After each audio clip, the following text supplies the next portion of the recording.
அது வந்து கண்டிப்பா ஏற்றுக்கொள்ள முடியாது. பிரதானத்துவம் இந்த கூட்டத்தை கூட்டப்பட்டது. ஏன் இவ்வளவு பெரிய ஒரு கன்ஃபியூஷன்? நான் ரொம்ப சிம்பிளான ஒரு பர்சன். அவருக்கு வேற எந்த விதமான ரைட்ஸும் கிடையாது.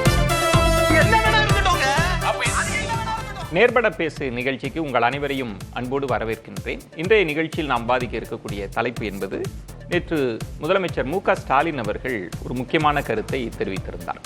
அவர் சொல்வது, பாசிச பாஜகவுக்கு எதிராக அணி திரள்வோம், இந்திய அளவில் அணி திரள்வோம் அப்படின்னு சொல்லியிருந்தார். இந்திய அளவில் அணி திரட்டாமல் இந்திய நாட்டை காப்பாற்ற முடியாது எனவும் முதலமைச்சர் பேசியிருந்தார். இதை முன்வைத்தே நம்ம தலைப்பை கட்டமைத்திருக்கிறோம். அகில இந்திய அளவில் ஸ்டாலினால் அணி திரட்ட முடியுமா? இதுதான் தலைப்பு. நான் சிறப்பு விருந்தினர்களை உங்களுக்கு அறிமுகம் செய்து விடுகிறேன். பாஜகவிலிருந்து திரு எஸ்.ஜி. சூர்யா அவர்கள் வணக்கம். திமுகவிலிருந்து திரு ராஜா தமிழ்மாறன் அவர்கள் வணக்கம். எழுத்தாளர் ராம்கி அவர்கள் வணக்கம். காங்கிரஸிலிருந்து திரு அலீம் அல் புகாரி அவர்கள் வணக்கம். புகாரி, ராஜா தமிழ்மாறன், உங்களிடமிருந்தே தொடங்குகிறேன். நிறைய பிரச்சனைகள், இஷ்யூஸ், மும்மொழி கொள்கையா இருக்கலாம், தொகுதி மறுசீரமைப்பா இருக்கலாம். ஆனால் முதல்வர் சொல்வது பாஜகவின் பாசிச நடவடிக்கை, அதுக்கு எதிராக இந்திய அளவில் அணி திரளணும், இந்திய அளவில் அணி திரட்டாமல் இந்தியாவை காப்பாற்ற முடியாது அப்படின்னு சொல்றாருன்னா என்ன வியூகம், என்ன திமுக என்ன செய்ய போகிறது? இந்திய அளவில் திரட்ட வேண்டும்னு சொன்னால் அதற்கான நோக்கம் என்னங்கிறது, அதனோட அவசியம் என்ன ஏற்பட்டிருக்குதுங்கிறத புரிஞ்சுக்கிட்டா மட்டும்தான் இந்த நோக்கத்தை மற்ற மாநிலங்கள் இந்தியா முழுவதும் எடுத்துக்கொள்வார்களா அப்படிங்கிறத நம்ம புரிஞ்சுக்க முடியும். இரண்டு முக்கியமான பிரச்சனைகளை இப்போ நம்ம எதிர்கொண்டுக்கிட்டு இருக்கோம். ஒன்று நேஷனல் எஜுகேஷன் பாலிசி. இந்த நேஷனல் எஜுகேஷன் பாலிசியில் இருக்கிற காம்ப்ளிகேஷன்ஸ் என்ன அப்படிங்கிறது வெறும் மொழி பிரச்சனை மட்டும் அல்ல, அதில் இருக்கக்கூடிய இன்னும் பல்வேறு பிரச்சனைகள் இருக்கிறது. அதனால தான் நம்மளுடைய முதலமைச்சர் தெளிவாக சொன்னாங்க, எந்த சூழ்நிலையிலும் என்இபியை நாங்கள் ஏற்க மாட்டோம், 2000 கோடி அல்ல 10,000 கோடி கொடுத்தால் கூட நாங்கள் ஏற்க மாட்டோம்னு சொல்லி நம்மளுடைய முதலமைச்சர் அவர்கள் தெளிவாக சொன்னாங்க. அதற்கு ஒரு பெரிய உதாரணத்தை நான் சொல்ல விரும்புகிறேன். அதுக்கு முன்னாடி இன்னொரு விஷயத்தை நான் சொல்ல விரும்புகிறேன். தமிழ்நாட்டினுடைய அரசு, திராவிட மாடல் அரசு, is a proven government. Dravida model இன்னைக்கு இந்தியா முழுவதும் ஒரு பெரிய எடுத்துக்காட்டாக இருந்துகிட்டு இருக்கு. இவரை விட்டால் வேறு யார் இந்த அறைகூவலை விடுக்க முடியுங்கிறத உறுதியாக சொல்லி அவர் எடுத்திருக்கிற நோக்கம், இன்னைக்கு நேஷனல் எஜுகேஷன் பாலிசியை ஏற்க மாட்டேன்னு சொன்னதுக்கு 2 பெரும் காரணங்கள் இருக்கின்றன. ஒன்று, மொழி திணிப்பு. நாங்கள் 3 மொழிகள் கொடுக்குறோம்னு சொல்கிறாங்க. அதில் ஆப்ஷனலாக நீங்கள் செலக்ட் பண்ணிக்கலாம்னு சொல்கிறாங்க. அதில் ஒரு முக்கியமான பதிவை இந்த நேரத்தில் நான் வைக்க விரும்புகிறேன். நேஷனல் எஜுகேஷன் பாலிசி, இதில் இருக்கக்கூடிய ஷரத்தை ஒரு 2 விஷயம் மட்டும் படித்து காட்டிட்டா தான் அதனோட முக்கியத்துவம் என்னங்கிறது நமக்கு புரியும். இவர்கள் ஹிந்தியைன்னு சொல்லிட்டு இருக்கிறது, சமஸ்கிருதத்தை நேரடியாக நுழைக்கிறார்கள் என்பது இந்த ஆவணங்களை பார்த்தால் உங்களுக்கு தெளிவாக தெரியும். 4.16 அவர்கள் சொல்வது, ஏக் பாரத் ஸ்ரேஷ்டா பாரத் எனும் தொடக்க முயற்சியின் கீழ் செய்கைப்பாட்டில் பொதுவான ஒளியியல் அறிவியல் முறையில் ஏற்பாடு செய்த நெடுங்கணக்கு எழுத்துகள் மற்றும் கையெழுத்து முறை, அவற்றின் பொது இலக்கண கட்டமைப்புகள், சமஸ்கிருதம் மற்றும் பிற செம்மொழிகளிலிருந்து அவற்றினுடைய சொற்களஞ்சியத்தின் மூலங்கள், ஆதாரங்கள், அத்துடன் அவற்றின் வளமையான இடை, செல்வாக்குகள் மற்றும் வேறுபாடுகள் ஆகியவற்றில் தொடங்கி இந்திய பெருமொழிகள் பெரும்பாலானவற்றின் குறிப்பிடத்தக்க ஒற்றுமை பற்றி கற்றுக்கொள்வார்கள். மற்ற மொழிகளுடைய ஒற்றுமையை பற்றி கற்றுத்தரன்னு சொல்லும் பொழுது சமஸ்கிருதத்தை கிட்டத்தட்ட கட்டாயம் ஆக்கின மாதிரி. இந்த இடத்தில் எனக்கு என்ன கேள்வினா, இப்போ தமிழகம் தொடர்ந்து ஒரு நெடுநாள் சண்டை, அது சமஸ்கிருதத்திற்கு எதிரான பண்பாட்டு திணிப்புன்னு சொல்லி சண்டை போட்டிருக்கிறாங்க. மும்மொழி, அது இந்தி திணிப்புக்கு எதிரான போராட்டத்தை நடத்திய வரலாறு தமிழ்நாட்டிற்கு உண்டு. தமிழகம் எதிர்க்குது. நீங்க அகில இந்திய அளவில் அணி திரட்டணும் அப்படின்னா யார் கை கொடுப்பாங்க? இது ரொம்ப முக்கியமான விஷயம். நீங்க இதுல நீங்க ரொம்ப முக்கியமா நீங்க பார்க்க வேண்டியது இருக்கு. நம்ம தமிழ்நாடு கவர்மெண்ட் நம்ம என்ன பண்ணிட்டு இருக்கோம்னு சொன்னா, நாம் போட்டி போட வேண்டியது யாரோடு என்று சொன்னால், கொரியாவில் இருக்கக்கூடிய, சவுத் கொரியாவில் இருக்கக்கூடிய டெக்னாலஜி வளர்ச்சி, இன்னைக்கு ஏஐ என்ன இருக்கு, இன்னைக்கு குவாண்டம் எங்க போயிருக்கு, இதை பத்தி நம்ம பேசணும். ஆர்டிஃபிஷியல் இன்டெலிஜென்ஸை பத்தி நம்ம பேசணும். அமெரிக்காவில் என்ன டெவலப்மெண்ட் இருக்குன்னு சொல்லி பேசணும். இப்படிப்பட்ட விஷயங்களை ஆங்கிலம் மூலமா நம்மளுடைய மாணவர்களுக்கு கொடுக்க விரும்புகிறார் நம்முடைய தலைவர் அவர்கள். அந்த இடம் தான் அகில இந்திய அளவில் அணி திரட்டல். நீங்க கிட்டத்தட்ட இந்திய அளவில் அணி திரட்டணும்ன்றீங்க. அதை தான் சொல்றேன் நான். அது எப்படி சாத்தியப்படுத்துவீங்கன்ற அந்த நோக்கத்தை சொல்ல வந்தேன் நான். சமஸ்கிருதம் என்பதை நேரடியாக திணிப்பது என்பது தமிழ்நாட்டில் ஏற்புடையது அல்ல. ஆங்கிலம் 2வது நிலையில் உறுதியாக இருந்திருக்கிறது. இந்தியா அளவில் மிகப்பெரிய துரோகத்தை பாரதிய ஜனதா செய்திருக்கிறது என்பதை நான் இந்த நேரத்தில் வலியுறுத்தி காட்ட விரும்புகிறேன். வெறும் 10% மக்கள் மட்டும்தான் இன்னைக்கு வந்து வடநாட்டில் இருக்கக்கூடியவர்கள் ஆங்கிலத்தை படிக்கக்கூடியவர்களாக புரிந்து கொள்ளக்கூடியவர்களாக இருக்கிறார்கள். மீதி 90% பேருக்கு ஆங்கிலத்தை கொடுக்க மறுத்து இருக்கிறார்கள். என்னைக்கு 67 இருந்து இத்தனை சூழ்நிலைகள் வந்த பிறகுமே கூட வெறும் 10% மட்டுமே ஆங்கிலம் பேசுகிறார்கள். இன்னைக்கு கேட்பரிஸ்ல ஒரு ஆட் வருது, எவ்வளவு இங்கிலீஷ் பேசுறாங்கிறத ரொம்ப அழகா வந்து காட்டியிருக்காங்க. அப்ப இவர்கள் ஆங்கிலத்தை அங்கே அனுமதிப்பதில்லை, இந்த நாட்டினுடைய வளர்ச்சிக்கு அவர்கள் உதவுவதில்லை, இந்த நாட்டை பின்தங்கிய நாடாக வைத்திருப்பதையே விரும்புகிறார்கள். எங்களுடைய தலைவர் அவர்கள் தெளிவாக சொல்லுகிறார், உலகத்தோடு போட்டி போட்டுக் கொண்டிருக்கிறது நம் தமிழ்நாடு. ஆனால் இவர்கள் எங்களை 2000 ஆண்டுகள் பின்னோக்கி நகர்த்துகிறார்கள். சமஸ்கிருதம் படித்துக் கொள்வதால் என்ன பயன்? ஆங்கிலத்தின் அடுத்த நிலைக்கு நாம் போவதற்கு தயாராக இருக்க வேண்டும். பரப்புரையா இல்ல மாநில கட்சிகள் கிட்டத்தட்ட இந்தியா கூட்டணி கட்சியினரை ஒன்றிணைக்க போறீங்களா? என்ன ஆங்கிலத்தினுடைய அவசியத்தை மற்ற ஸ்டேட்ஸும் புரிஞ்சுக்கணுங்கிறது நாங்க அவசியம் வலியுறுத்துறோம். சமஸ்கிருத திணிப்பை நாங்க எந்த விதத்திலும் ஏத்துக்கல. இத மாநில கட்சிகள் மூலமாக பண்ண போறீங்களா? எப்படி எக்ஸிக்யூட் பண்ணுவீங்க? இல்ல இந்திய அளவில் ஆமா கண்டிப்பா இங்கிலீஷ் ஒரு பாராமீட்டரா இருக்கணும். மத்த ஸ்டேட்ஸும் முன்னுக்கு வரணும்ங்கிறதுக்கு தான் இன்னைக்கு வந்து கர்நாடகா என்ன பண்ணிருக்காங்க, 2 லாங்குவேஜ் பாலிசின்ட்டாங்க. அப்ப English is taken as a priority. Okay. அதே மாதிரி இன்னைக்கு கேரளா அப்படிதான் அந்த ஸ்டேட்ல தான் இருந்துட்டு இருக்காங்க. சவுத் இந்தியன் ஸ்டேட்ஸ் நீங்க எடுத்துக்கோங்க, இன்னைக்கு 7 மாநிலங்கள் இருக்கக்கூடிய தலைவர்களை வந்து அவங்க சந்திச்சிருக்காங்க. எங்களுடைய கட்சியில் இருக்கக்கூடிய முக்கியமான தலைவர்கள் 7 மாநில இருக்கக்கூடிய தலைவர்கள். அது கிட்டத்தட்ட இந்தியா கூட்டணி கட்சியினர் ஒத்திசைவா இதற்கு முன்பு இருந்தாங்க. அதற்போல ஒரு அணி உருவாகிறாதா? அப்படி மட்டும் அவங்க மட்டும் கிட்டத்தட்ட வந்து மாநிலங்களினுடைய உரிமைகளுக்கு குரல் கொடுத்திருக்கக்கூடிய தலைவர் இவர். ஏன்னு கேட்டுக்கிட்டீங்கன்னா நீங்க நாங்க தெளிவா சொல்றோம், பூர்வ குடிகளுக்கும் வந்தேரிகளுக்கும் நடக்கக்கூடிய ஒரு பெரிய போராட்டம் தான் இது. இதற்கு முதல் குரலை தான் ஸ்டாலின் அவர்கள் கொடுத்திருக்கிறார்.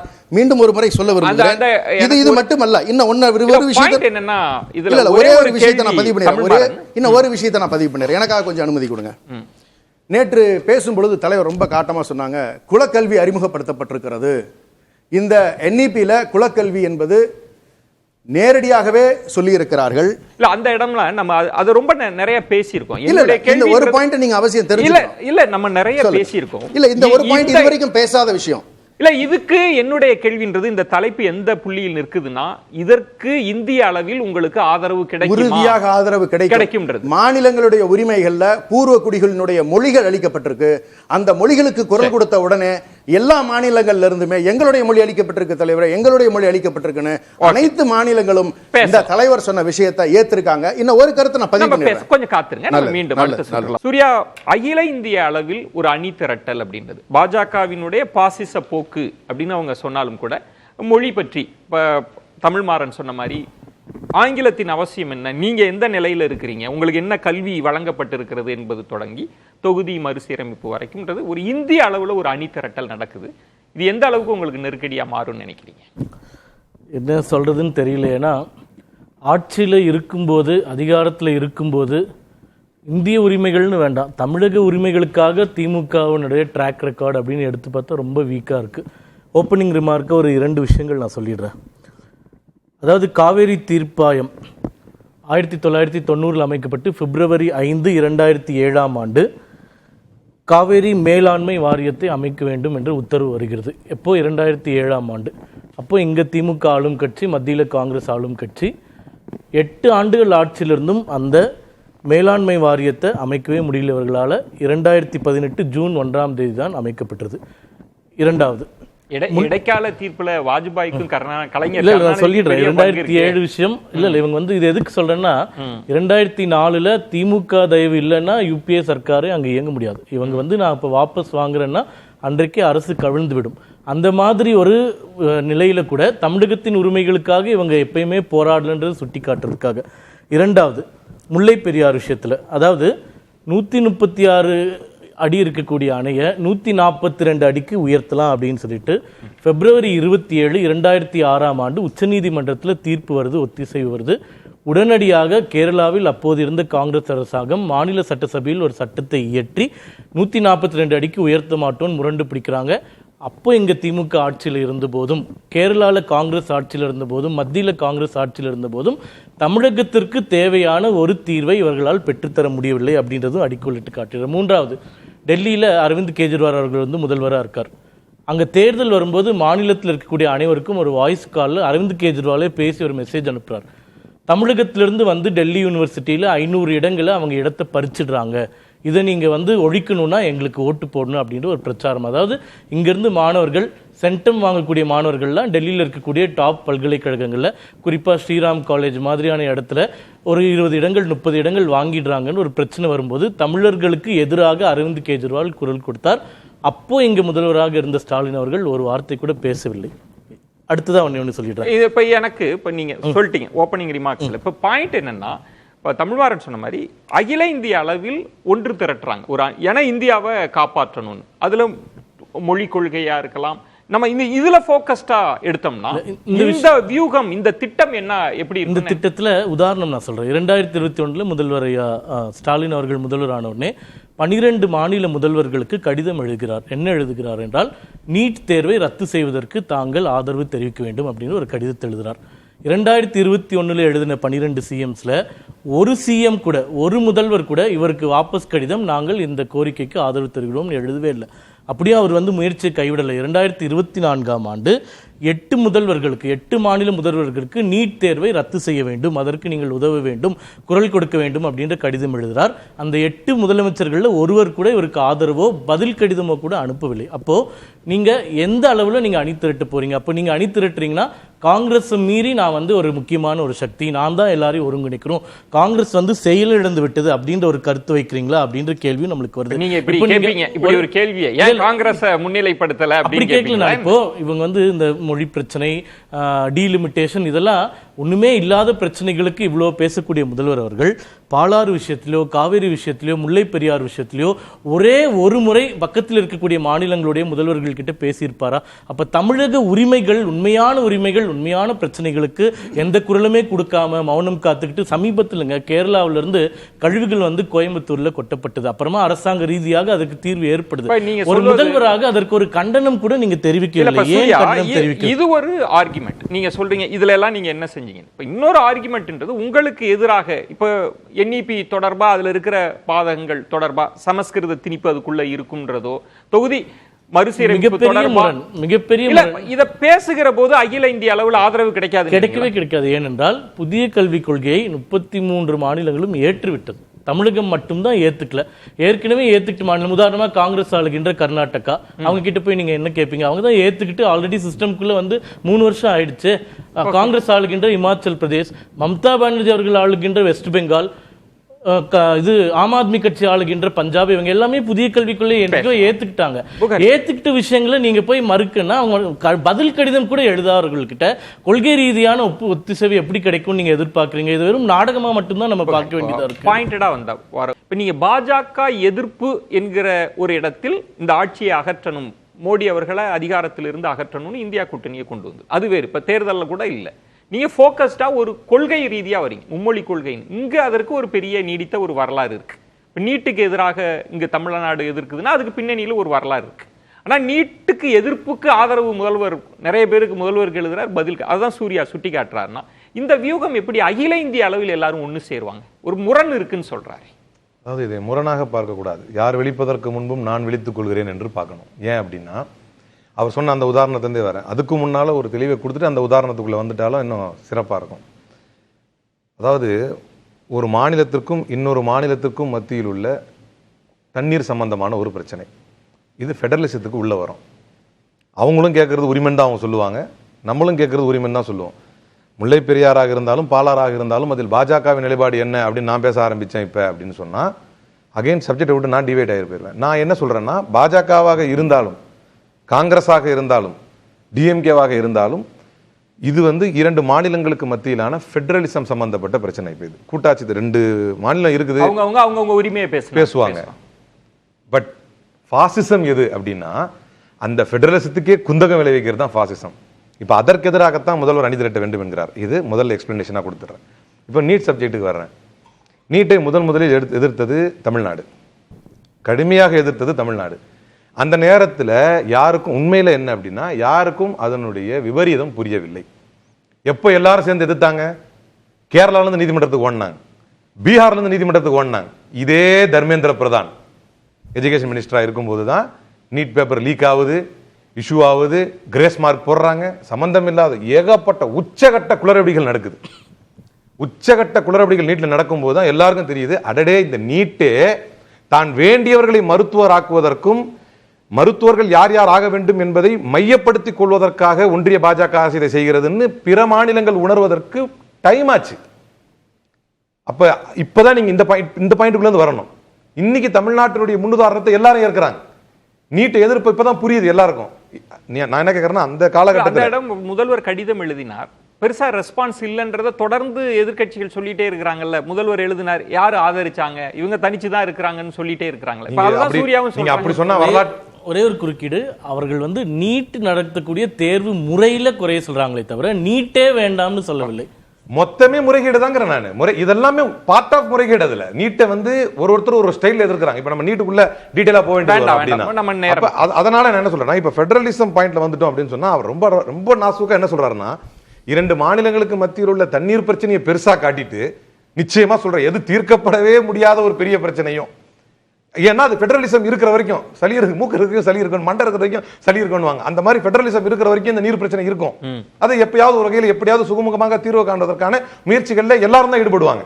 அப்ப இதுக்கு முன்னால பாஜக ஆட்சியில் இருக்கும்போது கர்நாடகா என்ன நிலைப்பாடு எடுத்தாங்கன்னு நான் கேட்பேன், கேரளால என்ன நிலைப்பாடு எடுக்க போறாங்க இனிமேன்னு பார்க்கலாம்னு நான் கேட்பேன். அதை விட்டுருங்க. நான் என்ன சொல்றேன்னா, எது which is actually a threat to federalism, டீலிமிட்டேஷன்லாம் சாதாரண விஷயம் அவர் பேசும்போது. இப்ப டீலிமிட்டேஷன் கூட நீங்க தென் மாநிலங்கள் பாதிக்கப்படுதுன்னு தென் மாநில கூட்டமைப்பு போடுவதை புரிந்து கொள்ள முடிகிறது.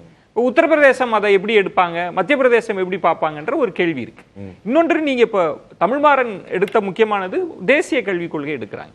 அதுல சமஸ்கிருதம், இந்தி எதிர்ப்பது, சமஸ்கிருதம். நான் மீண்டும் அதான் சொல்ல, தமிழகத்திற்கு ஒரு பெரிய வரலாறு இருக்கு.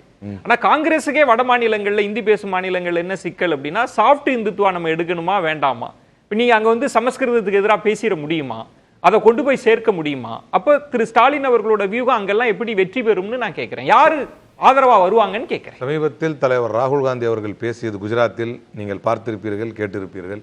அதைத் தொடர்ந்து திக்விஜய் சிங் அவர்கள் பேசியதையும் நீங்கள் பார்த்திருப்பீர்கள், கேட்டிருப்பீர்கள். நாங்கள் பாசிசத்திற்கு எதிராக நிற்கிறோம்.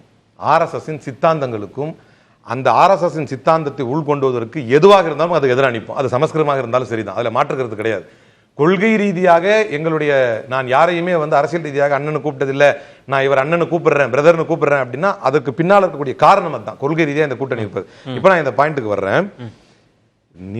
NEP-யை எதிர்க்கிறதுக்கான காரணம், தேசிய கொள்கை கல்விக் கொள்கையை எதிர்த்து இந்த மக்களிடத்தில் கொண்டு போய் சேர்க்கிறது. எப்படி நீட்டை ஆரம்பத்தில் எதிர்த்தார்கள், அதற்கு பின்னால் இந்தியாவில் இருக்கக்கூடிய எல்லா மாநிலங்களும் கிட்டத்தட்ட அதனுடைய ஆபத்தை புரிந்து கொண்டார்களோ, அதே போல தேசிய கல்விக் கொள்கைக்கு பின்னால் இருக்கக்கூடிய ஆபத்தையும் இந்த டுவல் லாங்குவேஜிலேயே தமிழ்நாடு எவ்வளவு சிறப்பாக செயல்பட்டு இருக்கிறது அப்படிங்கிறது எப்ப மக்கள் புரிஞ்சுக்குவாங்க அப்படின்னா, வெறும் இந்தி திணிப்பு சமஸ்கிருதம் மட்டுமே இதுல பிரச்சனை கிடையாது. கம்பார்ட்மெண்டலிசேஷன் ஆஃப் எஜுகேஷன் நீ நம்ம ஏற்கனவே 1 to 10th வரைக்கும் வச்சிருக்கிறோம். அதாவது ஃப்ரீ அண்டு கம்பல்சரி எஜுகேஷன் 1லேருந்து 10வது வரைக்கும். ஸோ 10வதுலேயே வந்து 10வதுல தான் உங்களுக்கு பப்ளிக் எக்ஸாம். நம்மளே நிறைய நண்பர்கள் எது வரைக்கும் படிச்சிருப்பாங்கன்னா குறைந்தபட்சம் 10வது வரைக்கும் படிச்சிருப்பாங்க. NEP அமல்படுத்தப்படுமே ஆனால் என்ன செய்யப்படுவாங்க அப்படின்னா 3 to 8 வரைக்கும் அவர்கள் வயதை வித்தியாசப்படுத்தி, தேசிய கொள்கையில இது இருக்குது, தேசிய கல்விக் கொள்கையில இப்போ நம்ம அந்த டெக்னிக்காலிட்டிக்குள்ள இல்லாம இப்போ ஒரு ஆபத்து இருக்குன்னு நீங்க சொல்றீங்க. பெரிய ஆபத்து. ஏன்னா இதை வந்து இந்திய அளவில் மாநில கட்சிகளிடம் எடுத்து கொண்டு போய் ஒரு எதிர்ப்பு எப்படி இது எக்ஸிக்யூட் ஆகும்னு கேட்கிறேன். இந்த எதிர்ப்பை இந்திய அளவில் எப்படி அணி திரட்டுவீங்கன்னு கேட்கிறேன். இந்திய அளவில் இதை அணி திரட்ட முடியாது அப்படின்னு வச்சுக்கோங்களேன் ஒரு வாதத்திற்கு. இப்ப என்ன செய்வார் ஒரு முதல்வர்? அப்போ குறைந்தபட்சம் இது எடுத்துட்டாவது போகணும்ல. இப்ப நீங்க டீலிமிட்டேஷன் அவ்வளவு சாதாரணமா சொல்லிட்டீங்க. இவர்களுடைய கூட்டணியில் இருக்கக்கூடிய சந்திரபாபு நாயுடு என்ன பேசிட்டு இருக்கிறாரு? எல்லாவற்றையும் மாற்றி 50,000 அவங்க கூட்டணியில் இருக்கக்கூடிய MP காளிசெட்டி அப்பல நாயுடு என்ன சொல்றாரு? ஒரு பெண் 3வது குழந்தையை பெற்றெடுத்தால் நான் 50,000 கொடுப்பேங்கிறார். இவங்க கூட்டணியில் இருக்கக்கூடிய MP, தெலுங்கு தேசம் கட்சியில் இருக்கக்கூடிய MP சந்திரபாபு நாயுடு கடந்த அக்டோபர்லயே, போன வருஷம் அக்டோபர்ல என்ன சொல்றாரு அப்படின்னா, இனிமே வந்து ஆந்திர பிரதேசில் எப்பவுமே வந்து எத்தனை குழந்தைகள் வேணுமாலும் நீங்க அதிகமா பெற்றுக்கலாம் அப்படின்னு சந்திரபாபு நாயுடு கடந்த அக்டோபரே பேசுறாரு. அதே மாதிரி ஒரு ஈவெண்ட்ல மார்க்காபுரத்தில் டிஸ்ட்ரிக்ட்ல பேசும்போது என்ன சொல்றாருன்னா, ஃபீமேல் எம்ப்ளாயிஸ் வந்து எத்தனை குழந்தைகளை பெற்றுக்கொண்டாலும் உங்களுக்கான மெட்டர்னிட்டி லீவ் வந்து நம்ம கொடுப்போம், இவ்வளவுதான் அப்படின்னு இல்லாம அந்த பாதிப்பு உணர்ந்ததுனால பேசுறாரு. வெளியே சொல்ல முடியலனால அங்க பாதிப்பு இருக்குது. இந்த பாதிப்பு எப்படி கொண்டு வரது வெளியே? இத மக்கள் மன்றத்தில் எப்படி அமலப்படுத்துறது? அதற்கு ஒரு முதல்வர் தேவை இல்ல. ஆதரவு இதெல்லாம் விட்டாலும் கூட இப்போ தமிழ்நாட்டிற்கு ஒரு பெரிய வரலாறு இருக்கு. ஒரு மொழி திணிப்புக்கு எதிரான போராட்டத்தை நடத்தினாங்க, பின்னணி இருந்தது. ஏன்னா இப்போ பக்கத்தில் இருக்கிற மாநிலங்களே பெருசா இப்ப கண்டுகல, தமிழ்நாடு தான் போராடி கொண்டு இருந்தது. ஆனால் இன்றைக்கு ஆங்காங்கே மொழியியல் ஆராய்ச்சியாளர்கள்லாம் சொல்றது வந்து இந்தி திணிப்பு, இந்தின்றது எங்க தேசிய இன மொழியை அழித்து விட்டதுங்கிற குரல்கள் கர்நாடகத்தில் இருந்தது. மொழியியலாளர்கள் பேசுனாங்க, அப்புறம் அரசியல் கட்சி சித்தராமையா போன்றவர்கள் பேசுறாங்க, மேற்கு வங்கத்தில் பேசுகிற குரல் கேட்குது, ஒரிசாவில் கேட்குது. இப்போ புகாரி அவர்களும் தமிழ்மாறன் சொன்னது, நாங்கள் ஒன்றை கொண்டு போகிறோம், ஒரு செய்தியை கொண்டு போவோம், அது ஒரு கட்டத்தில் தீயா பரவுன்றது. முதல்ல நம்ம இதை கட்சி அணிசேர்க்கையா பார்க்காம ஒரு சித்தாந்தத்தை, ஒரு கொள்கையை இந்தியா முழுவதும் கொண்டு போகிறோம். இப்போ தமிழ்மாறன் சொல்றாரு, உத்தரப்பிரதேசம் பாருங்க உங்களை எந்த நிலைமையில வச்சிருக்காங்க இந்த கல்விக் கொள்கை, தமிழ்நாட்டை பாருங்க அப்படின்லாம் சொல்றப்ப அதுக்கு ஒரு ஆதரவு கிடைக்காதா? இந்த அணி திரட்டுவதுன்னா எதை வைத்து அணி திரட்டுவதுங்கிற முக்கியம். நீங்கள் வந்து நீட் சம்பந்தமாக ஒரு அணி திட்டம் நடக்கும்போது பெரிய டேக் ஆஃப் ஆகல. இப்போ நீங்கள் மும்மொழி கொள்கைனா எப்படி பார்க்குறாங்கன்னா பறந்துபட்டவள தேசிய அளவில் பார்க்கும்போது தமிழ்நாட்டுடைய பிரச்சனையாக தான் பார்க்குறாங்க. இப்போ எதன் மூலமாக அணி திரட்ட முடியும் அப்படின்னா ரொம்ப நான் அந்த இடத்த ரொம்ப ஷார்ப்பாக பார்ப்பேன். தமிழ்மாறன் அவர்கள் சொன்ன மாதிரி இங்கே எப்படி இவங்க வந்து உங்களை 3வது மொழி கற்றுக்க விடாமல் பண்ணிட்டாங்கன்னு ஒரு நெரேஷன், ஒரு கதையாடல் இருக்குல்ல, ஒரு விமர்சனம் இருக்குல்ல, உத்தரப்பிரதேசத்தில் போய் உங்களை ஒரே ஒரு மொழி தான் கற்றுக்க வச்சிருக்கிறாங்க, அதுவும் ஹிந்தி. இந்த கொள்கை தான் உங்களை இந்த அளவுக்கு கீழே சரிச்சிருக்கு, தமிழ்நாட்டை பாருங்கன்னு சொல்றப்ப வெகு மக்கள் மத்தியில் அதுக்கு ஆதரவு கிடைக்காது. ஆதரவு இருக்கு. நீங்க சொல்ற மாதிரி தாய்மொழி கல்வின்னு வரும்போது மகாராஷ்டிரா, ஈவன் குஜராத் கூட தாய்மொழிக்கு தான் முன்னுரிமை கொடுக்கணும்னு சொல்றாங்க. நீங்க மொழியை வைத்து நீங்க அணி திரட்ட முடியாது. ஒரு விஷயம் டீலிமிட்டேஷன் வச்சு அணி திரட்ட முடியும் அப்படிங்கறத இப்ப சமீபத்தில் ப்ரூவ் பண்ணிருக்காங்க. அது கூட தென் மாநிலங்கள் அளவு கொஞ்சம் சின்ன சின்ன மாநிலங்கள் தான். இப்ப உத்தரப்பிரதேசமோ பீகாரோ குஜராத்தோ எந்த அளவு வருவாங்க? திமுகவே முதல்ல நம்ம டீலிமிட்டேஷன் தான் முன்னிறுத்தணுங்கிறதுக்காக அவங்க அனைத்து கட்சி கூட்டம் போட்டு தீர்மானம் ஏற்றினாங்க. எம்பி தீர்மானமே என்ன சொல்லுது, எம்பிகள் போய் எல்லாரையும் பார்த்து கன்வின்ஸ் பண்ணுனாங்க. இன்னைக்கு தெலுங்கானா முதல்வர் பார்த்தாங்க, கர்நாடகா முதல்வர் போய் சந்திச்சிருக்காங்க.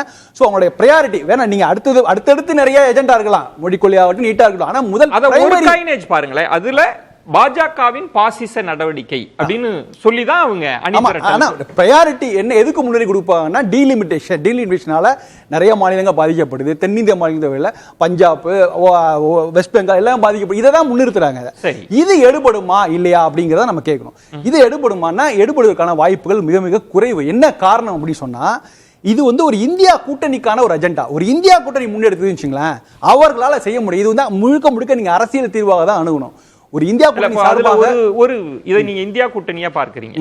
இப்போ புகாரி அவர்கள் சொன்ன மாதிரி தொகுதி மறுசீரமைப்புன்னா அப்ப சந்திரபாபு நாயுடு எதுக்காக அதிக பிள்ளை பெத்துங்கன்னு சொல்றாரு? அவர் எதுக்கு சொல்றாரு? இன்டென்ஷன் அவருக்கு அந்த பெண்கள் முன்னேற்றம் படிக்காதா, 3வது குழந்தை பெண்களா பிறந்ததுன்னா இதை இஷ்யூவா பார்க்க மாட்டாங்களா? இல்ல இஷ்யூ பார்க்க. ரெண்டாவது நான் என்ன சொல்ல வரேன்னா, நீங்க பாருங்க, ஒரு சில மாநிலங்களுக்கு பாதிப்பு இருக்கு. நீ கர்நாடகாவே எடுத்துங்களா, அவங்களுக்கு இப்ப 28 தொகுதிகள் இருக்கு. மறுசீரமைப்பு நடந்தா 26 தொகுதிகள் ஆகும். அந்த 2 தொகுதிகள் குறையுது இல்ல, அந்த 2 தொகுதி எங்க குறையும்னா, இந்த 2 தொகுதியுமே கோஸ்டல் கர்நாடகாவா இருக்கிறது வாய்ப்பு இருக்கு. அட்லீஸ்ட் ஒரு தொகுதி கோஸ்டல் கர்நாடகாவா இருக்கும், கண்டிப்பா இருக்கும். கோஸ்டல் கர்நாடகால ரொம்ப பலமாய்ந்த கட்சியா இருக்கிறது பாஜக தான். அப்ப நீங்க என்ன சொல்லும்? அப்ப காங்கிரஸோட முடிவு என்ன இருக்கும் பாருங்க. இன்னைக்கு சித்தராமையா சொல்லியிருக்காரு, நாங்க பேசலாம், இட்ஸ் a long subject அப்படிங்கிற. அரசியல்வாதிகள் எப்படி பார்ப்பாங்க, மாநில உரிமை பேசுற கட்சினா இன்னைக்கு இந்த கட்சி ஆட்சியில இருக்கும், நாளைக்கு வேற ஒரு கட்சி இருக்கும், செல்வாக்கு மாறிக்கொண்டே இருக்கும். நீங்க இங்க ஒரு தொகுதி தான் குறையுதுன்றத மட்டும் பேசுறீங்க, ஆனா அங்க 50 தொகுதி 60 தொகுதி யோசிக்க மாட்டாங்களா கட்சிகள்? இந்த டீலிமிட்டேஷன் சந்திரபாபு நாயுடே ஒரு உதாரணம். உத்தரப்பிரதேசம் வந்துடுறேன், இப்ப கர்நாடகா அவர் யோசிக்க மாட்டாரா? கர்நாடகாவை பாத்துருவோம். இப்ப நீங்க ரேவந்த் என்ன சொல்றாருன்னா, ரேவந்த் வந்து நாங்க நல்ல விஷயம் தான், ஆனா நான் காங்கிரஸ் மேலிடத்தை கேட்டு முடிவு பண்ணுவேன் அப்படிங்கிற. எதுக்கு சொல்றாரு? அதானியோட டீல் போடுமாங்க கூட காங்கிரஸ் மேலிடத்தை பத்தி சொல்ல, இந்த விஷயத்துக்கு நான் காங்கிரஸ் மேலிடத்தை பத்தி அவங்கள்ட்ட கேட்டு முடிவு பண்ணுங்கிற. அதாவது ஒவ்வொரு மாநிலத்துக்கும் ஒரு பிரச்சனைகள் இருக்குது, அதை சார்ந்து அவங்க முடிவு எடுப்பாங்க. நம்ம என்ன நினைக்கிறோம், தேசிய கட்சியா இருக்குது உடனடியாக முடிவு எடுப்பான்னு நினைக்கிறாங்க. அது முடியாது. காங்கிரஸ் வந்து சார் இப்ப தேசிய மும்மொழி கொள்கையா இருக்கலாம், தேசிய கல்விக் கொள்கையா இருக்கலாம், தொகுதி மறுசீரமைப்பு என்ன சார் ஸ்டாண்ட்? அவங்க ராகுல் காந்தி பேசுறதை வச்சு உங்களால புரிஞ்சுக்க முடியல. இப்ப நீங்க ஹிந்திலாம் சொல்றீங்க, நான் ஹிந்திக்கே வரல. நான் முதல்ல டீலிமிட்டேஷன் பார்ப்போம். நீங்க ராகுல் காந்தி வாட்ஸ்அப் சேனல்ல அதிகமா ஹிந்தி தான் போஸ்ட் போட்டுட்டு இருக்காரு. சோ அது ஒரு பக்கம் வச்சுட்டோம். நீங்க டீலிமிட்டேஷன் மட்டும் எடுத்துக்கிட்டா கூட இந்தியா கூட்டணி கட்சிகள், குறிப்பா காங்கிரஸே அதுக்கு ஒரு இறுதியான முடிவு எடுக்கிறதுக்கு தயங்கும். நீங்க அப்படி இருக்கும்போது நீங்க குறைந்தபட்சம் 71 அதை வச்சு ஃப்ரீஸ் பண்ணுங்க அப்படின்னு கூட சொல்ல மாட்டாங்க. அப்படி கூட சொல்ல மாட்டாங்க. அதான் சொல்றேன், நீங்க இதுக்கு ஒரே தீர்வு என்னன்னா போஸ்ட்போன் பண்றதுதான். நீங்க 2000 அதுவே வெற்றி தானே. போஸ்ட்போன் பண்ணாலே அது அவர்களுக்கு வெற்றி தானே. அதை நோக்கி தான் போகும். என்ன காரணம்? அந்த இடம் போயிடுச்சுனாலே திமுகவுக்கு அது வெற்றி தானே. பாஜகவும் வெற்றி. ஏன்னா பாஜகவும் இதை விரும்புகிறது. அவங்களும் முடிஞ்ச அளவு போஸ்ட்போன் பண்ண நினைப்பாங்க. என்ன காரணம்? இப்ப நம்ம உத்தரப்பிரதேசம் வந்துருவோம். சரி, அது சூர்யா சொல்லிட்டாருன்னா எனக்கு ரொம்ப என்ன காரணம் சொல்றேன். பாஜக எதுக்கு இவ்வளவு பாஜக ஏன் விரும்புங்க காரணம் சொல்றேன். அவர் மறுக்கட்டும். நான் சொல்றேன் உத்தரப்பிரதேசத்துல இப்ப 80 தொகுதி இருக்கு. 80 தொகுதி 128 தொகுதிகளா மாறுனுச்சுன்னா நீங்க அந்த 80 தொகுதியில 15 தொகுதிகள் இஸ்லாமியர்கள் பெரும்பான்மை இருக்கிற தொகுதிகள். அங்க நீங்க ராம்பூர் சொல்லுவோம், ராம்பூர்ல கடந்த 15 என்னன்னா நீங்க ரொம்ப டெக்னிக்கலா போறீங்க. தொகுதிகள் ஒரு பாயிண்ட் என்னன்னா சார், இன்றைக்கு நீங்க சொல்றது தொகுதி மறுசீரமைப்பதான் திமுக பெருசா கொண்டு போகணும்னு நினைக்கிறாங்க. ஏன்னா பெரிய பாதிப்பு இருக்கு அப்படின்றத அடுத்து இதுல போஸ்ட்பான் பண்ணிட்டாலே அது திமுகவுக்கு வெற்றி தானே. ஒரு அகில இந்திய அளவில் அழுத்தம் கொடுத்து திமுக வெற்றி தான். அவங்க குறிப்பிட்ட ஃபர்ஸ்ட் பாயிண்ட் என்னன்னா, வட இந்திய மாநிலங்கள்ல உத்தரப்பிரதேச மாநிலங்கள்ல பாஜகவுக்கு தொகுதி அதிகமானால் பாஜக சாதகமாகவும் சொல்றாங்க, இல்லை பாஜக எதிராகவும் இருக்கும். 80 தொகுதி 128 போனா அது பாஜக எதிராகவும் இருக்கு. ஏன்னா 15 தொகுதியில் அதிகமா இருக்கு இஸ்லாமியர், 40 தொகுதியில் அதிகமா இருக்கு. அவங்க தொகுதி மறுசீரமைப்பு அமித்ஷா அவர்களே என்ன சொல்றாங்க, குறையாதுன்னு சொல்லி தானே நாங்க போஸ்ட்போன் பண்ணுவோம்னு சொல்லி அங்க இந்த இதுக்குற இருக்கிற தொகுதியை வந்து வச்சு அட்ஜஸ்ட் பண்ணி ப்ரோராட்டா பேசிஸ்ல போடுவோம் தான் சொல்றாங்க. ஆனா அது கூட சரியான விஷயம் அல்ல. மக்கள் தொகை நீங்க இப்ப சரி, இப்ப நீங்க சம்மப்பா கேக்குறது திமுகவின் இந்த முயற்சி, முதல்வரினுடைய இந்த முயற்சியை எப்படி பாக்குறீங்க? இந்த முயற்சி வந்து இதை வைத்து தான் நீங்க அணி திரட்ட முடியும். முதல்ல டீலிமிட்டேஷனை வச்சு மட்டும் தான் அணி திரட்ட முடியும். அப்ப அணி திரட்டினால் முதல்ல இந்தியா கூட்டணி சார்பா கட்சிகளை அவங்க கூட சேர்ந்து பேசி தேசிய அளவில் ஒரு புரிந்துணர்வுக்கு சரியாகணும். அதற்கு இந்தியா கூட்டணினாலே அதுக்கு தலைமை வகிக்கிற காங்கிரஸ் முன் வரணும். அதை செய்தால் அணி திரட்ட முடியும். அது வெற்றி கிடைக்குமா இல்லையாங்கிறது அது வேற விஷயம். அணி திரட்டுறதே சிக்கல். திரும்ப நான் சொல்றேன், டீலிமிட்டேஷன்ல தமிழ்நாட்டுக்குள்ளே சிக்கல் இருக்குது. தமிழ்நாட்டுக்குள்ளே சிக்கல் இருக்கு. எந்த புள்ளியில தமிழ்மாறன் இன்றைக்கு இந்திய அளவில் நீங்க கொண்டு வரணும்னா ஏதாவது ஒரு புள்ளி, ஒரு கயிறை பிடிச்சுதான் நீங்க ஏற முடியும்.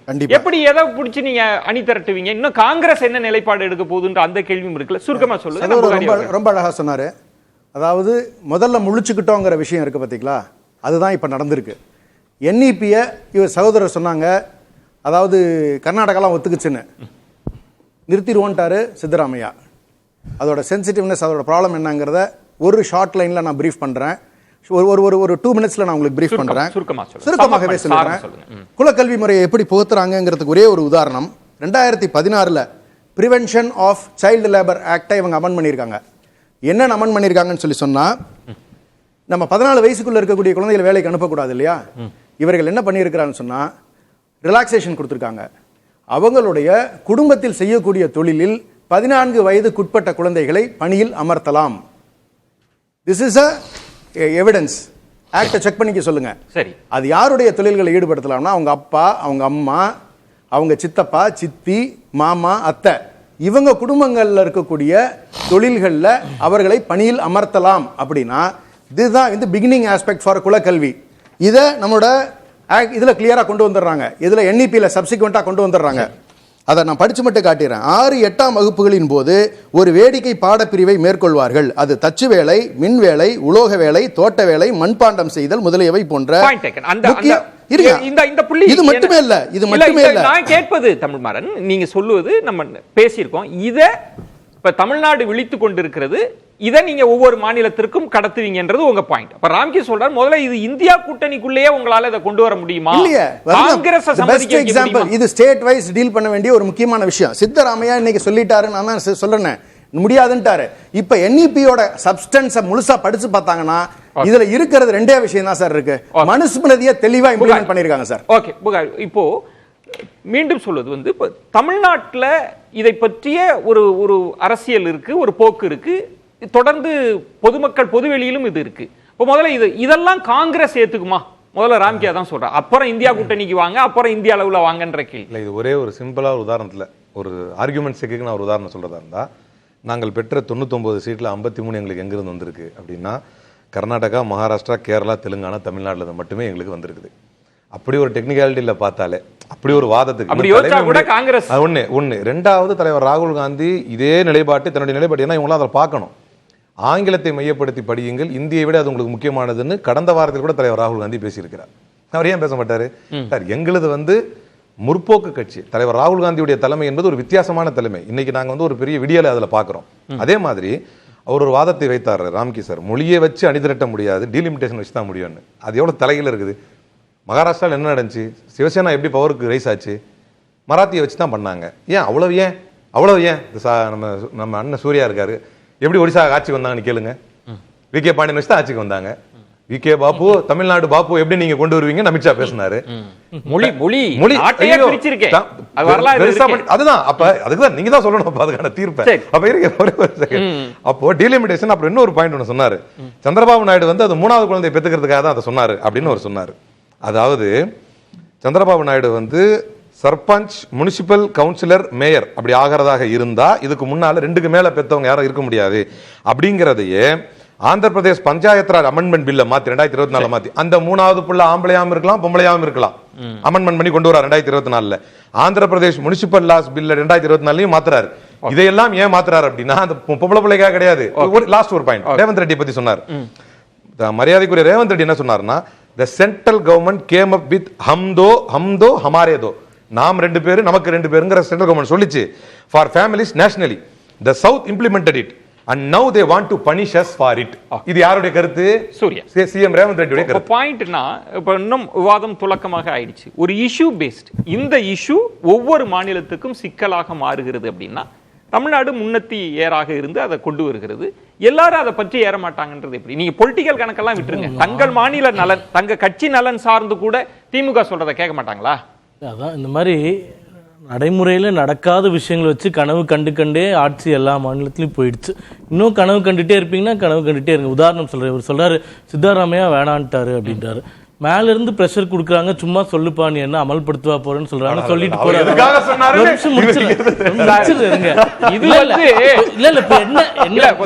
கல்வி கொள்கை எந்த அளவுல அவர் வந்து அமல்படுத்தல பின்வாங்குறோம்னு சொல்லிட்டாரு.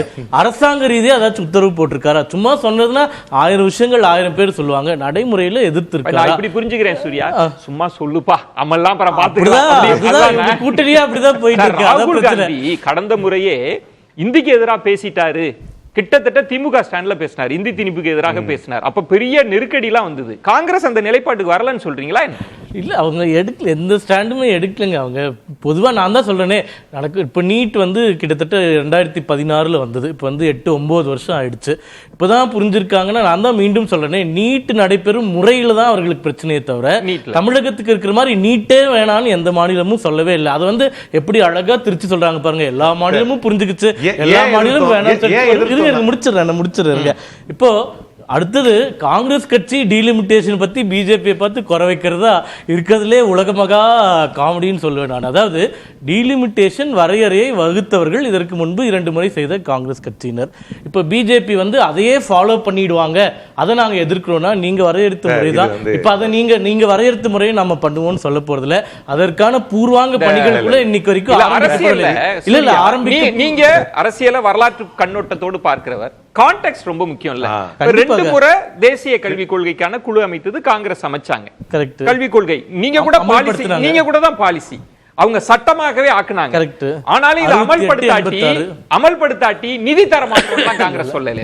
அது பிரச்சனை, அதுதானே மையம். இதுவே மிகப்பெரிய தவறு. அதாவது அமல்படுத்தலன்னா நிதி கொடுக்கலன்னு சொல்ல, கையெழுத்து போட்டுட்டு கையெழுத்து போட்டு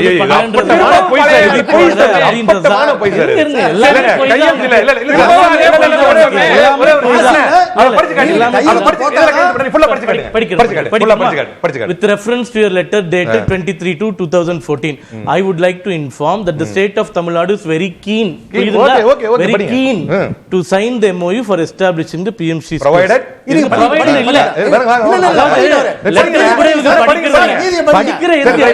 அவசரப்படாதீங்க, பதறாதீங்க. நான் என்ன சொல்றேன்னா, அவர் ஆசைப்பட்டார், முத பாராவை நீங்க படிங்க, இரண்டாவது பாராவை அவர் படிச்சிருவாரு. In this regard, a state level committee headed by School Education Secretary has been constituted. ஓகேங்களா? Based on the recommendations of the committee, the MOU for establishing PMC schools will be signed by the state before beginning of the next academic year. இருங்க நாம interpretation பண்ணிட்டு நீங்க அப்புறம் பண்ணுங்க. குழு அமைச்சிருக்கோம், குழு முடிவு வந்த உடனே கையெழுத்து போடுறதா வேண்டாமான்னு முடிவு பண்றோம்னு எழுதி இருந்தா ஒத்துக்கலாம். குழு அமைச்சிருக்கோம், ரெக்கமெண்டேஷன் வரும், அடுத்த வருஷம் பிகினிங்ல சைன் போட்டுடுறோம் அப்படின்றது பொருள். ஏன் குழு அமைச்சர் இன்னைக்கு வரைக்கும் அந்த குழு இல்ல, இன்னைக்கு வரைக்கும் அந்த குழு யாரு, அந்த குழுல என்ன ஃபைண்டிங் எதுவுமே நீங்க பண்ணல. இல்ல ஒரு நிமிஷம், ஒரு பிரேக் போயிட்டே வரலாமே. எனக்கு நேரம் இருக்கு, நான் வரேன். இந்த இடைவேளைக்கு பிறகு பேச. ராம்கி, நம்ம தலைப்புக்குள்ள வரலான்னு இருக்கேன். ஏன்னா அந்த திருக்குறள்ல தான் ஒவ்வொருத்தரும் ஒவ்வொரு பொழிப்புரை எழுதுவாங்க. தமிழ்நாடு அரசு அந்த கடிதத்துக்கு ஆளாளுக்கு ஒரு பொழிப்புரை எழுதுறாங்க. நம்ம அதுக்குள்ள போக வேண்டாம், ரொம்ப நம்ம பேசியாச்சு. ஒரு முடிக்க வேண்டிய விஷயம் இருக்கு. ஒரே நான் திரும்பவும் வேண்டாம், கடிதம் வேண்டாம், நம்ம நிறைய பேசியாச்சு. இதுல இருக்கிற சவால்னு என்ன நினைக்கிறீங்க ராம்கி? சவால் வந்து இப்ப நீங்க ரெண்டு விஷயம். ஒண்ணு வந்து முதல்வராக ஒரு தென்னிந்திய முதல்வர், தமிழ்நாடு முதல்வராக ஒரு முன்னெடுப்பு செய்யும் போது சில சிக்கல்கள் இருக்குது. ஏற்கனவே ஒரு உதாரணம் இருக்கு. 1983 முதல் முறையாக கர்நாடகாவில் காங்கிரஸ் அல்லாத ஒரு முதல்வர் ராமகிருஷ்ண ரெட்டி அவர் வந்து தென்னிந்திய முதல்வர் மாநாட்டை ஒரு சும்மா ஒருங்கிணைப்பு தான் பண்றாரு, ஒரு மீட்டிங் நடத்துறாரு. அது அவர் அங்கே பேச வேண்டிய விஷயம் என்னன்னா மாநில நலன்கள் பற்றி பேசுறோம் அப்படின்னா, அதுவே டெல்லி வந்து ரொம்ப எதிராக அவங்க வேற மாதிரி பார்க்க அதுக்கு ஒரு நிறைய கிளாரிஃபிகேஷன் கொடுக்க வேண்டியது. இல்ல நாங்க டெல்லிக்கு எதிராக பேசல. இப்போ காங்கிரஸ் ராகுல் வருகைக்கு பிறகான காங்கிரஸ்னு மனசுல வச்சு இல்ல இதை நான் சொல்லிடுறேன். எதுக்காக சொன்னா ராமகிருஷ்ண ரெட்டியாலே முடியாத விஷயம் நான் சொல்ல வந்தேன். என்னன்னா அவர் ஒரு காங்கிரஸ் எதிர்த்தாலும் அவர் இந்த ஃபெடரல் ஸ்ட்ரக்சருக்குள்ள இருந்துகிட்டு ஒரு அதுக்கு மீறி மாநில நலன் அப்படின்னு உரத்துலாம் பேசினது கிடையாது. இங்க தமிழ்நாட்டில் கலைஞர் பேசின மாதிரி அந்த மாதிரியான ஒரு பார்வை பேசல. ரெண்டாவது அவர் வந்து அப்படி என்ன முன்னெடுக்கிறாருன்னா, நாங்க வந்து மாநில நலன்களுக்காக அதை வந்து நாங்க கையில் வச்சுக்க போல ஒரு பாசான் மாதிரி தான். தேசிய அளவில் இருக்கிற சில அதிகாரங்களை நான் வாங்கி பஞ்சாயத்து ராஜ் வரைக்கும் கொண்டு போகணும், பஞ்சாயத்து வரைக்கும் போகணும். ஒரு மாநில அரசு நாங்க வச்சு ரீடைன் பண்ணிக்க விரும்பல, அதை அப்படியே வாங்கி நாங்க பஞ்சாயத்து வரைக்கும் கொண்டு போறோங்கிற ஒரு இன்டென்ஷன் செய்யறாரு. அதற்கே அவருடைய முயற்சி கை கொடுக்கவில்லை.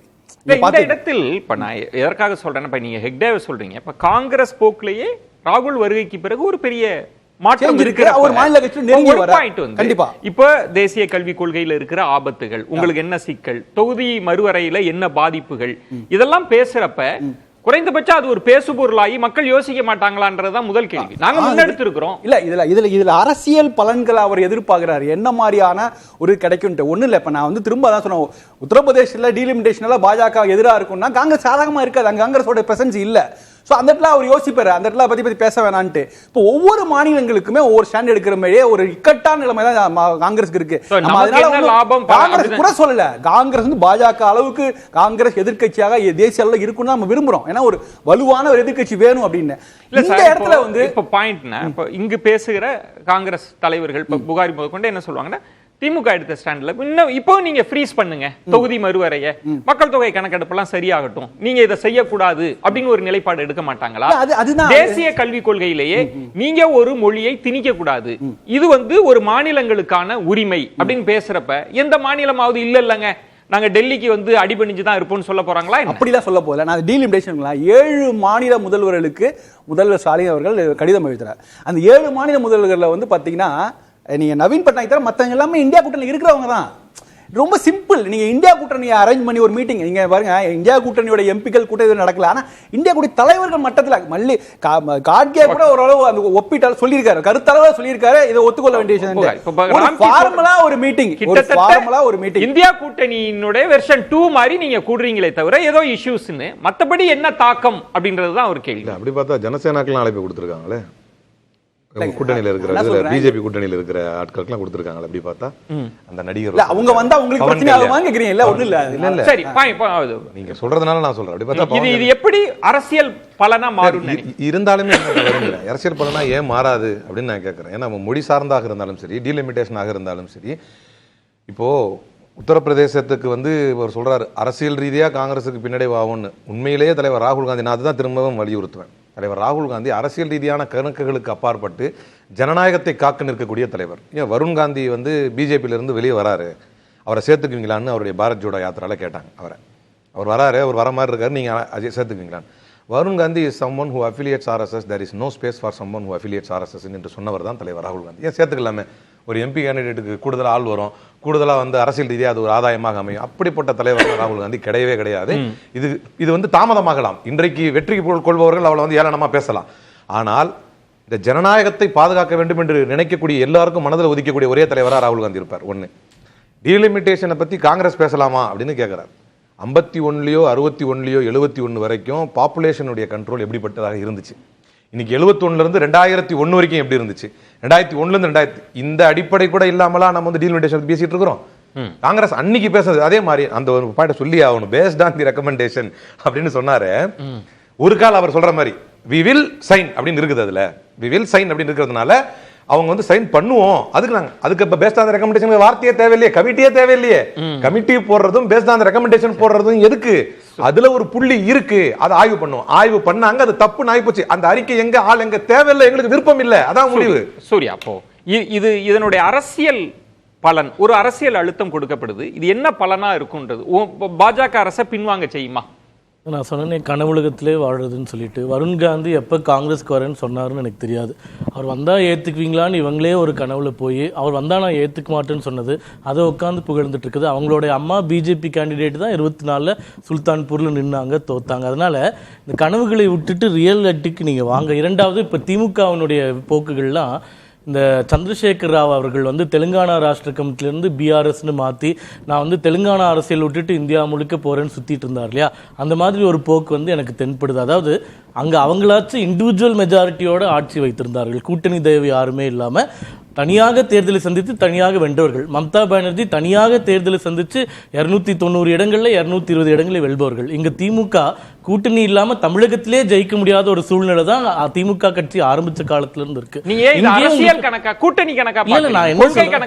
நான் என்ன சொல்றேன்னா, இவங்க வந்து இதெல்லாம் ஒண்ணும் இல்லைன்னு தெரியும். அதாவது இங்க இருக்கக்கூடிய பிரச்சனைகளை மறைப்பதற்கு, நான் தான் சொல்றேனே, சட்டம் ஒழுங்கு பிரச்சனையாகட்டும், போதை பிரச்சனையாகட்டும், போக்குவரத்துல இருக்கக்கூடிய ஊழல், இன்னைக்கு வந்திருக்கக்கூடிய டாஸ்மாக் ஊழல் ஆகட்டும், இல்ல வந்து அந்த கிரானைட் ஊழல் ஆகட்டும், திசை திருப்பது மட்டும் இல்லாம முக்கியமான பிரச்சனைகள் பத்தி பேசவே மாட்டாங்க.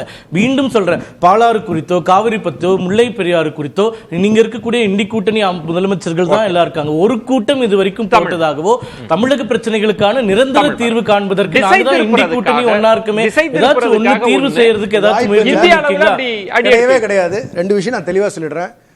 மொழியினால் பிரிக்கப்படாது, மொழி ஒரு பிரச்சனையா எங்களோட கூட்டணிக்குள்ள வர்றதுக்கு வாய்ப்பே இல்லை. ஏன்னு கேட்டுக்கிட்டீங்கன்னா, அந்தந்த ஸ்டேட்டுக்கான நேட்டிவ் லாங்குவேஜை அவங்க ரீடைன் பண்ணிக்கிறத பத்தி நம்மளுக்கு அப்ஜெக்ஷன் கிடையாது. கம்பல்ஷன்ல தான் நமக்கு இருக்கிற பிரச்சனை. கம்பல் பண்ணாதீங்க, ஆப்ஷனலாக இருக்கிற வரைக்கும் எந்த பிரச்சனையும் இல்லை அப்படிங்கிறத நம்மளுடைய ஸ்டாண்டு. இது எந்த மாநிலத்தையும் எங்களை விட்டு பிரிக்காது. இதற்கான முன்னெடுப்பு எங்களுக்கு மேலும் வலு சேர்க்கும். ஒன்று, இந்த 7 மட்டும் இல்லை, இன்னும் சேருங்கிறது எங்களுடைய அனுமானம். மேலும் இன்னொன்று சொல்கிறேன், பாரதிய ஜனதாவிற்கு சொல்லுகிறேன், அந்த கட்சிக்கு இருக்கக்கூடிய என்இபி ஃப்ரேம் பண்ணவங்களுக்கு சொல்கிறேன், என்இபி தான் இந்த கண்ட்ரியில் திசை திருப்ப போகுது, அரசியலை புரட்டி போட போகின்ற மிகப்பெரிய நிகழ்வாக இருக்க போகிறது. காரணம் நான் சொல்லி முடிச்சிடுறேன். இந்த என்இபி எப்படி ஃப்ரேம் பண்ணப்பட்டதுன்னா, ஆர்எஸ்எஸ் இருக்கக்கூடிய 24 நபர்களினால் உருவாக்கப்பட்டதே இந்த என்இபி 2020 என்பதற்கான ஆதாரங்கள் இருக்கின்றன. இதுல ஒரு 4 பேரை மட்டும் சொல்லிடுறேன், யார் இதை உருவாக்கினார்கள்னு. எம்.கே. ஸ்ரீதர், கர்நாடக மாநில பாரதிய ஜனதா பொறுப்பாளர், தேர்தல் பெங்களூர் மாநகர சங்சால் ஆக இருந்தவர். கிருஷ்ணமோகன் திரிபாதி, யூபியில் உள்ள ஆர்எஸ்எஸ் சார்ந்த ஆய்வு நிறுவனத்தின் தலைவர். ராஜேந்திர பிரதாப். இப்படி ஆர்எஸ்எஸ் உருவாக்கப்பட்டதா இந்த என்இபிஏ ஒழிய இதனால் எந்த நலனும் இருக்க போவதில்லை. நிறைவு கருத்து. எல்லாரும் இந்த தலைப்பை ஒட்டி அகில இந்திய அளவில் ஸ்டாலினால் அணி திரட்ட முடியுமா, அதனுடைய பலன்கள், அழுத்தம், நெருக்கடிகள் எப்படி இருக்குன்றத மிகச் சுருக்கமா சூர்யா, இதனோட தாக்கம் எப்படி இருக்கும்? இல்லை, எந்த தாக்கமும் இருக்காது. அதாவது அடுத்த தேர்தலில் வந்து இவங்க கவனம் செலுத்தாமல் இதெல்லாம் பண்ணுறது வந்து இங்கே இருக்கக்கூடிய தவறுகளை மறைப்பதற்காக தான். அடுத்த தேர்தலில் நிச்சயமாக இங்கே இருக்கக்கூடிய ஆட்சியும் மக்கள் பறித்து விட்டு வீட்டில் உட்கார வைத்து விடுவார்கள் அப்படின்றது எங்களுடைய கருத்து. உறுதியாக சொல்கிறேன், மாநில உரிமைகளை காப்பதற்காக மட்டுமே குரல் கொடுத்திருக்கிறார் எங்களுடைய கழகத்தினுடைய தலைவர் அவர்கள். மாநில உரிமைகள் கடுமையாக பாதிக்கப்பட்டிருக்கின்றன, சுதாரித்துக் கொள்ள வேண்டிய நேரம் வந்துவிட்டதுங்கிறதுக்காக மாநில உரிமைகளுக்காக குரல் கொடுத்திருக்கிறார். தேசிய அரசியலில் இவர் சொல்வது போல காங்கிரஸோடு நெருடலை ஏற்படுத்துவதற்கோ ஒரு சங்கடத்தை ஏற்படுத்துவதற்கான நோக்கம் தெளிவாக கிடையாது.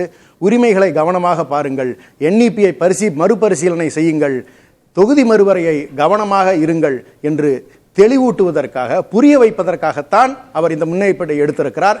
இவரை தவிர வேறு எவரும் எடுப்பதற்கு தகுதியான நபர் கிடையாது. ஏன்னா he has got a proven track record, wonderful government in the past 3 years. ஊழல்கள்னு இவங்க சொல்றது எல்லாமே ஆர்டிபிஷியலா கிரியேட் பண்ணி, எப்படி எஜுகேஷன் டிபார்ட்மெண்ட் மேல தொடர்ந்து ஒரு குற்றச்சாட்டை சொல்லிடுறாங்களோ தரமில்லாத கல்வின்னு, ஆனா இப்படி இங்க இருக்கக்கூடியவர்கள் உலக அளவுல போயிட்டு இருக்காங்க. அதெல்லாம் அவங்க கவனிக்கணும். காங்கிரஸ்லயே யாரும் தகுதி இல்லைன்னு சொல்லிடுறாரு, அதுக்கும் தெளிவா சொல்லிடலாம். ராம்கி, இப்போ தேசிய கல்விக் கொள்கை திரும்பவும் விவாதமா மாறுமா இதற்கு பிறகு? தேசிய கல்வி வந்து விவாதம் பண்ணால் அது வந்து அதான் திரும்பவும் நான் தான் இந்தியா கூட்டணி தான் சொல்லுவேன். அதாவது ஏன்னா இந்தியா கூட்டணி மூலமாக தான் நீங்கள் எதையுமே செய்ய முடியும். இல்லைனா அது தமிழ்நாட்டுடைய குரலாக தான், தமிழ்நாட்டுக்கான பிரச்சனையாக தான் புரிந்து கொள்ளப்படும். நீங்கள் கர்நாடகாவில் ஆதரவு இருக்குது, கர்நாடகாவில் கன்னடம் தவிர மற்ற மொழிகள் பேசினா அது கன்னடத்தை ப்ரொமோட் பண்ணுங்கிற நிறைய ஆதரவு குரல் இருக்குது. ஆனால் ஒன்றும் தமிழ்நாடு அளவுக்கு அங்கே ஒன்றும் பெரிய அளவில் ஒரு விவாதங்கள் நடக்கவே இல்லை. ஸோ ஒவ்வொரு மாநிலத்துக்கும் உள்ளே இருக்குது. மகாராஷ்டிராவில் எனக்கு தெரியும், மகாராஷ்டிராவில் சிட்டியில் மட்டும்தான் ஹிந்தி பேசப்படுகிறது, கிராமங்களில் பேசப்படுவதில்லை. குஜராத்லையும் அப்படிதான். அதனால உள்ளுக்குள்ள இருக்கு. ஆனா தமிழ்நாடு அளவுக்கு பெருமளவுல விவாதங்கள் நடந்தது இல்ல. அதனால என்இபிக்கான அவேர்னஸ், இந்த அவேர்னஸ் யார் கிரியேட் பண்ணுவா? பாஜக கிரியேட் பண்ணி நீங்க நம்புறீங்களா? நிச்சயமா இல்ல. அப்ப காங்கிரஸ் உள்ளிட்ட இந்தியா கூட்டணி கட்சிகள் தான் இது ஒரு விவாத அலங்களாக கொண்டு போக மாட்டாங்க. கொண்டு போகணும். அது இது வரைக்கும் பண்ணவே இல்லைங்கிறத இனி பண்ணுவாங்கல்ல. இனி பண்ணுவாங்க. அதுக்கான நம்பிக்கையே வரலையே. இப்ப நீங்க தீர்மானம் 3 தீர்மானம் போடுறாங்க திமுக. சரி, நாடாளுமன்றத்தில் குரல் எழுப்பணும், எம்பிக்கள் போய் அவங்களை கன்வின்ஸ் பண்ணணும்னு சொல்றாங்க. இவ்வளவு ஸ்பெசிபிக்கா தீர்மானம் போடுற அவசியமே இல்லையே. கூட்டணி இந்தியா கூட்டணி எம்பிக்கள் எங்களுக்கு சப்போர்ட் பண்ணுங்க அப்படி சொன்னா ஒன்லைன்ல முடிஞ்சிடும். அதாவது ஒரு மாநில முதல்வராக, மாநில கட்சியின் தலைவராக இதை முன்னெடுப்பதற்கு அவருக்கு தான் தகுதி உண்டு என்று அவர் சொன்னார். வழக்கம் போல பாஜக வந்து அப்ப அதுக்கு காங்கிரஸ் பதில் சொல்லணும் அப்படின்னு சிண்டு முடிவது நியாயம் அல்ல. ஒன்று, சித்தாராமையாவுக்கு வந்து சொல்லிட்டாங்களாம் மேல இருந்து, அது எங்கிருந்து அவருக்கு கிடைச்சதுன்னு தெரியல. நான் அதுக்கு வந்து ஒரு உதாரணம் வேணா சொல்லுவேன். ஃபார்ம் லாஸை ரிப்பீல் பண்ணி மோடி அங்கே அறிவிச்சிட்டார். அது தெரியாமல் இங்கே அண்ணாமலை வந்து புள்ளிகமாக கூட மாற்ற மாட்டேன்னு பேசிட்டு இருந்தார். ஒருவேளை அப்படி நினச்சிக்கிட்டு பேசுகிறாரா என்னன்னு தெரியல.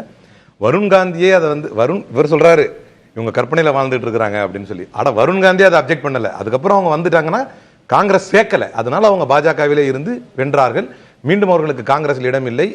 பாசிச சித்தாந்தத்தோடு வருபவர்கள் யாருக்கும் இடமில்லை. பாசிசத்தை எதிர்க்கக்கூடிய யாராக இருந்தாலும் தோழமை பாராட்டுவோம் என்கின்ற அடிப்படையில் தான் தமிழக முதல்வர் முன்னெடுக்கக்கூடிய அனைத்திலும் காங்கிரஸ் உறுதுணையோடு நிற்கிறது. நன்றி. சிறப்பு விருந்தினர்களுக்கு நெஞ்சம் நிறைந்த நன்றிகளை தெரிவித்துக் கொள்கிறேன். மற்றொரு தலைப்பில் சந்திக்கிறேன். நன்றி, வணக்கம்.